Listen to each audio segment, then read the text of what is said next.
Hello, my loves. Welcome back to my YouTube channel. If you're new here, my name is Mariya. This channel is about spirituality. Please subscribe below so we can be YouTube buddies. Today, we're talking about the weather, and I'm not kidding. Specifically, I have been asked a question. Is the weather in a local area of, whatever local area we take, is the weather impacted by the collective emotions of humanity in that area? The quick answer to this question is yes and no. Weather is a little bit more complicated than that. And right now we're going to dissect exactly why and what's happening. So the weather is a reflection of the happening, the soup of the happening in a locality, yes. But that goes above and beyond what's going on with humanity. That actually goes as broad as to encompass the entire ecosystem of that local area. So that means that, yes, human beings are a part of that ecosystem. All of the plant life is a part of that ecosystem. All of the animal life is a part of that ecosystem. All of the crystals in the crystalline grid of the earth are a part of that ecosystem. The earth itself is a sentient being. So that is a part of that same ecosystem. So all of these things combined together form one vibration, one collective consciousness. And the weather certainly responds and reacts to that ecosystem vibration. So the weather is here to heal that vibration, to harmonize that vibration, right? That's why very often a thunderstorm or the rain feels so liberating, so freeing, so relieving, is because it is there to remove the static and the tension from all of these layers of collective consciousness and all of these beings that make up the ecosystem, right? Now, we feel it as human beings, but we're not the only ones that are feeling this relief once there is a big storm. I will tell you something else, though. There are certain weather patterns that are programmed, right? There are certain things that are programmed. Obviously, if you live in a particular locale, whether you're living closer to the equator or further down, right? The weather patterns really, really vary. So each location on planet Earth is going to have its own healthy range of weather patterns. And then you have things that are considered more like natural disasters or things that are a little bit abnormal, right? So when we have business as usual, the weather would fluctuate within the normal range for that region. In terms of temperatures, in terms of everything, right? Like humidity levels, et cetera, et cetera.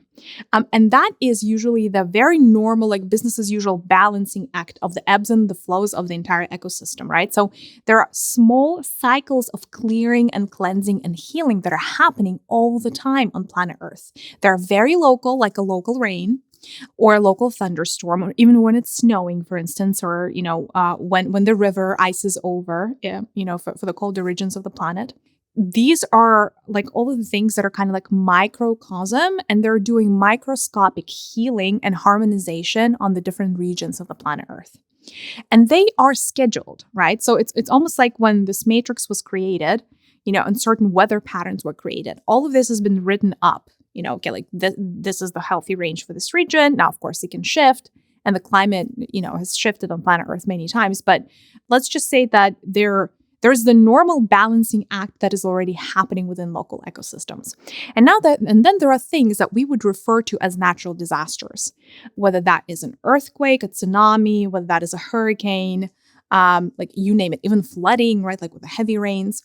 All of these things are happening to local ecosystems when the normal, the day in and the day out, the micro healing or the micro cleansing did not work. So it's almost like there is, I don't want to call it a scale, but it kind of is a scale. So there are forces that are keeping track of the health of the ecosystem. And by the health, I don't mean physical health only. I mean emotional health, mental health, etheric health, all of the above, right? So there are healthy ranges for each of the locations within planet Earth.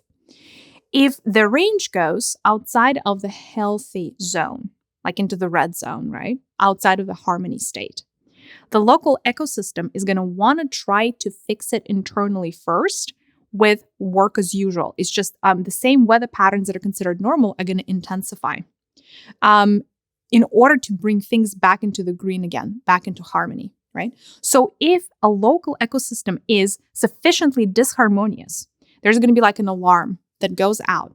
And Gaia in its heart, like our planet Earth, receives it in her heart of hearts, which is, essentially there's like this large crystal in the depth of Gaia that is really like the central nervous system of Gaia, if you will, that really manages the healing at a local and global scale, almost like a supercomputer of Gaia.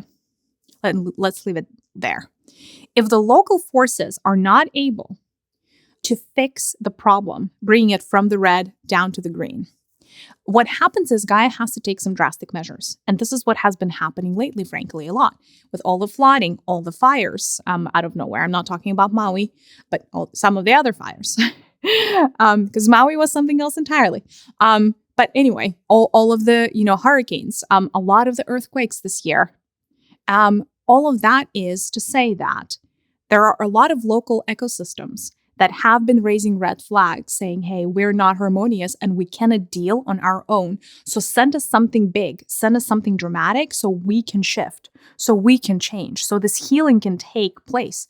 And it's almost like an inflammation, right? Because like when you guys have flu, like when you catch pneumonia, right? Like your temperature goes up because it's an inflammation, and like literally everything in the local ecosystem of your body needs to stop and pay attention to the fact you have pneumonia or flu, right? That's why it's like everything is inflamed, the fire is raging, but it's a cleansing, clearing fire, right? Like it's going to get better. High temperature serves your body, doesn't hurt your body. Same thing goes for these natural disasters. All of the force majeure factors, right, such as earthquakes, etc., volcanic eruptions, like you name it, hurricanes, all of them are here to balance out the ecosystems if the ecosystems haven't been able to do the balancing act on their own. And it is a massive, massive, massive relief to the ecosystem at large. Now, I know from the human perspective, when there is an earthquake and people die, it goes to our hearts, right? We, as empaths, or, just frankly, human beings, like our hearts go out to the victims, and as they should, by the way. But at the same time, if you looked at the ecosystem overall, a lot of the time after a natural disaster, the ecosystem holistically is better off than before. I think we should be asking ourselves, right? If we're not the only piece of the puzzle, right? If it's like a layered cake, right? Of the happening within ecosystems. And so many ecosystems have been going out of whack lately. What's going on, right? Who is sending the warning signals if that is not humanity? Is it the plant kingdom? Is it the crystals? Is it, Earth, our sentient mother? Like, which one is it? Is it the animal kingdom? And God knows there's so much that the animal kingdom can be mad about, as far as humanity is concerned. So there you have it. There's another thing that I wanted to say about weather, and in terms of like kind of nature reacting to you, right? Because weather is kind of nature reacting to you. If we're talking about wild nature, and if we're talking about things that are like the elements, like the bigger elements, right? Like the wind, I don't know, the rivers, like large natural features as well. While, of course, obviously you are energy and you impact everything else to some degree, but you really start impacting the outside world and you become, quote unquote, visible to nature. And nature starts accepting you as a part of itself when you start vibrating at the level of the heart or above. Most of humanity today actually vibrates below the heart level, right? So essentially, nature doesn't think of any human that vibrates under the level of the heart as part of itself. In fact, because vibrationally, right, people who live in the lower chakras, they're kind of a lot of their auric fields have a little bit of the. Okay, let me take a step back because I don't want to. We want to be politically correct here. Everybody has a great auric field, but when nature reacts at you, looks at you, and you're vibrating in the lower chakras, it is more prone to thinking that you are a threat as opposed to a part of itself, right? And nature would never adjust itself to a threat outside of wanting to remove a threat. So when we're asking ourselves the question, does the weather, or do the weather patterns, mimic the emotional and collective consciousness of humanity? The true answer is the weather patterns are a lot more prone to mimicking the emotional states of humans that vibrate at the higher chakras. Because then the universe truly accepts you as a part of itself. And you become like this child of God that is like totally in sync with everything. And you stop becoming a threat or being a threat. And you stop being a friend. And that is when nature reacts to you because, yes, it is a projection of you.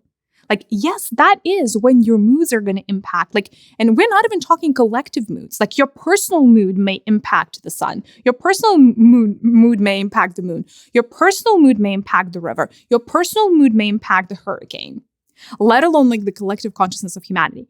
All this is to say that as our vibrations rise and as humanity is moving towards, that next frontier is vibrating at the higher center. Once we all, heart center, once we all start vibrating at the heart center, the answer to your question is going to be a resounding yes. The moment humanity starts vibrating at the heart center, we join nature at its level because nature vibrates at the heart center. That is when everything around us is going to be in complete sync to us and not in the opposition, right? Now, of course, our own thinking is going to change then, right? We're going to start getting ecosystem thinking once we start vibrating in the heart center. Meaning, we're going to care about the plants, we're going to care about the animals, we're going to care about the soil, we're going to care about the crystals, we're going to care about everything, all the elements around us, the elementals, all of the above, right? But thank you. I love this question. If you have any other questions that are related to this, please drop them in the comments and, I'll see if I need to make more videos. But I'm sending you a big virtual hug. I hope this was helpful. Bye, loves.